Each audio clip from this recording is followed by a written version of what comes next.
Hi guys! For today's video, turuan ko kayo ng DIY na pandikit sa tsinelas. Wow! Nasa sementeryo nga pala kami niyan. Pinapulot ko yung bayo ko ng tinidor para tunawin ko at idikit dito sa aking tsinelas. Di pa nga ako makasindi niyan sa lakas ng hangin. By the way, puntod yan ng nanay ko. Second attempt na yan ang pagdidikit ko. Yung tsinelas ko pala is 4-year-old na. Galing pa yan sa Dubai. Inuwi ko pa. So yung tinidor natin, maubos-ubos na. Natatakot ako niyan kasi baka matuluan yung kamay ko. Diyos mio Marimar, masakit yun pag nagtataw. So ayan, natutuluan ko na siya. Yan, mabilis naman yan matutuyo.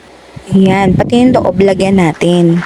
Hindi ko naman kasi ma-dispose pa yan. Bakit ba ganun? Pag nakatago yung mga shoes mo at saka tsinelas, once gamitin mo, nagiging marupok na sila. Parang ako lang, uy! Pinatuyo ko muna yan and then uuwi na rin kami yan. Malapit nga lang pala ito sa bahay namin. Nakita ako ng mga nakatambay. Bakit daw papilay-pilay ako? Nasira ka ako ang tsinelas. Ay sus, hindi effective.